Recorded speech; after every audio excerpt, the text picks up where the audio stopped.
Okay, this is The Lightning Thief, Chapter 7, Part 2. Annabeth must have heard my stomach growl. She told me to go on. She'd catch me later. I left her on the pier, tracing her finger across the rail as if drawing a battle plan. She's getting ready for the capture the flag game. Back at Cabin 11, everybody was talking and horsing around, waiting for dinner. For the first time, I noticed that a lot of the campers had similar features: sharp noses, upturned eyebrows, mischievous smiles. They were the kind of kids that teachers would peg as troublemakers. Thankfully, nobody paid much attention to me as I walked over to my spot on the floor and plopped down with my Minotaur horn. The counselor, Luke, came over. He had the Hermes family resemblance, too. It was marred by that scar on his right cheek, but his smile was intact. "Found you a sleeping bag," he said. "And here, I stole you some toiletries from the camp store." I couldn't tell if he was kidding about the stealing part. I said, "Thanks. No prob." Luke sat next to me, pushed his back against the wall. "Tough first day?" "I don't belong here," I said. "I don't even believe in gods." Ooh, this is me. This is me. Do you see it?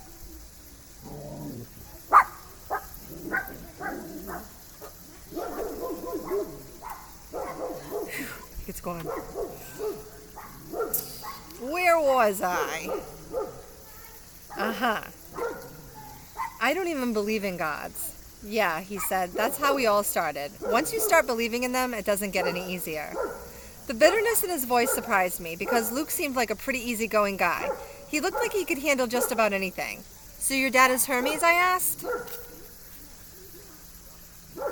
Molly! Molly! No! No! Come here!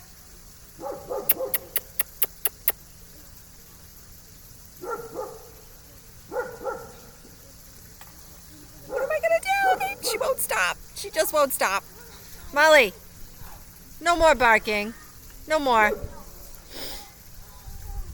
He pulled a switchblade out of his back pocket, and for a second I thought he was going to gut me, but he just scraped the mud off the sole of his sandal.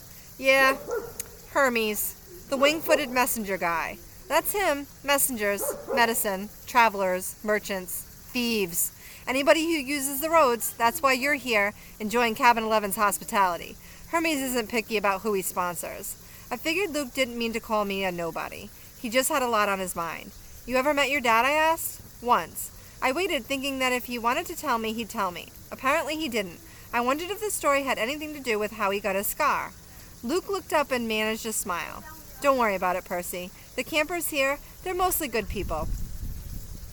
After all, we're extended family, right? We take care of each other." He seemed to understand how lost I felt, and I was grateful for that, because an older guy like him, even if he was a counselor, should have steered clear of an uncool middle schooler like me. But Luke had welcomed me into the cabin. He'd even stolen me some toiletries, which was the nicest thing anybody had done for me all day. I decided to ask him my last big question, the one that has been bothering me all afternoon. Clarice, from Aries, was joking about me being Big 3 material. Then, Annabeth, twice, she said I might be the one. She said I should talk to the Oracle. What was that all about? Luke folded his knife. "I hate prophecies." "What do you mean?" His face twitched around the scar. "Let's just say I messed things up for everybody else. The last 2 years, ever since my trip to the Garden of the Hesperides went sour, Chiron hasn't allowed any more quests. Annabeth's been dying to get out into the world. She pestered Chiron so much he finally told her he already knew her fate. He'd had a prophecy from the Oracle. He wouldn't tell her the whole thing, but he said Annabeth wasn't destined to go on a quest yet. She had to wait until somebody special came to the camp." "Somebody special?" "Don't worry about it, kid," Luke said. "Annabeth wants to think every new camper who comes through here is the omen she's been waiting for. Now come on, it's dinner time." The moment he said it, a horn blew in the distance. Somehow I knew it was a conch shell, even though I'd never heard one before. Luke yelled, "11! Fall in!" The whole cabin, about 20 of us, filed into the commons yard. We lined up in the order of seniority, so of course I was dead last. Campers came from the other cabins too, except for the 3 empty cabins at the end, and Cabin 8, which had looked normal in the daytime, but was now starting to glow silver as the sun went down. Pretty. We marched up the hill to the mess hall pavilion. Satyrs joined us from the meadow. Naiads emerged from the canoeing lake. A few other girls came out of the woods, and when I say out of the woods, I mean straight out of the woods. I saw one girl about 9 or 10 years old melt from the side of a maple tree and come skipping up the hill. In all, there were maybe 100 campers, a few dozen satyrs, and a dozen assorted wood nymphs and naiads. At the pavilion, torches blazed around the marble columns. A central fire burned in a bronze brazier the size of a bathtub. Each cabin had its own table, covered in white cloth trimmed in purple. 4 of the tables were empty, but cabin 11's was way overcrowded. Way overcrowded. I had to squeeze onto the edge of the bench with half my butt hanging off. I saw Grover sitting at table 12 with Mr. D, a few satyrs, and a couple of plump blonde boys who looked just like Mr. D. Chiron stood to one side, the picnic table being way too small for a centaur. Annabeth sat at table 6 with a bunch of serious-looking athletic kids, all with gray eyes and honey blonde hair. Clarice sat behind me at the Aries table. She'd apparently gotten over being hosed down because she was laughing and belching right alongside her friends. Finally, Chiron pounded his hoof against the marble floor of the pavilion, and everybody fell silent. He raised a glass. To the gods. Everybody else raised their glasses. To the gods. Wood nymphs came forward with platters of food, grapes, apples, strawberries, cheese, fresh bread, and yes, barbecue. My glass was empty, but Luke said, "Speak to it, whatever you want, non-alcoholic, of course." I said cherry Coke, the glass filled with sparkling caramel liquid. Then I had an idea.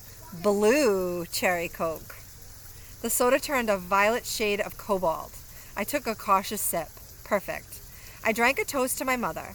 She's not gone, I told myself. Not permanently anyway. She's in the underworld. And if that's a real place, then someday... Here you go, Percy, Luke said, handing me a platter of smoked brisket. I loaded my plate and was about to take a big bite when I noticed everybody getting up, carrying their plates toward the fire in the center of the pavilion. I wondered if they were going for dessert or something. Come on, Luke told me. As I got closer, I saw that everyone was taking a portion of their meal and dropping it into the fire. The ripest strawberry, the juiciest slice of beef, the warmest, most buttery roll. Luke murmured in my ear, "Burnt offerings for the gods. They like the smell." You're kidding.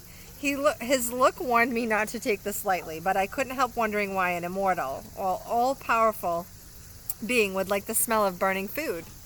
Luke approached the fire, bowed his head, and tossed a cluster of fat red grapes. Hermes. I was next. I wished I knew what God's name to say. Finally, I made a silent plea. Whoever you are, tell me, please. I scraped a big slice of brisket into the flames. When I caught a whiff of the smoke, I didn't gag. It smelled nothing like burning food. It smelled of hot chocolate and fresh-baked brownies, hamburgers on the grill and wildflowers, and 100 other good things that shouldn't have gone well together, but did. I could almost believe the gods could live off that smoke. When everybody had returned to their seats and finished eating their meals, Chiron pounded his hoof again for our attention. Mr. D got up with a huge sigh. Yes, I suppose I better say hello to all you brats. Well, hello. Our activities director, Chiron, says the next capture the flag is Friday. Cabin 5 presently holds the laurels. A bunch of ugly cheering rose from the Aries table. Personally, Mr. D continued, I couldn't care less, but congratulations. Also, I should tell you that we have a new camper today, Peter Johnson.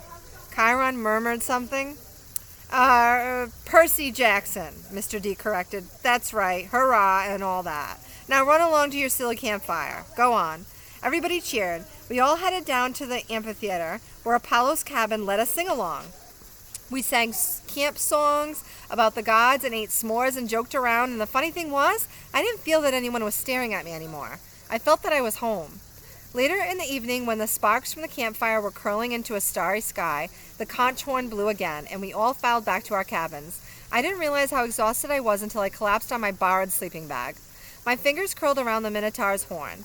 I thought about my mom, but I had good thoughts. Her smile, the bedtime stories she would read to me when I was a kid, the way she would tell me not to let the bedbugs bite. When I closed my eyes, I fell asleep instantly. That was my first day at Camp Half-Blood. I wish I'd known how briefly I would get to enjoy my new home. Ooh, that last sentence is what we call foreshadowing.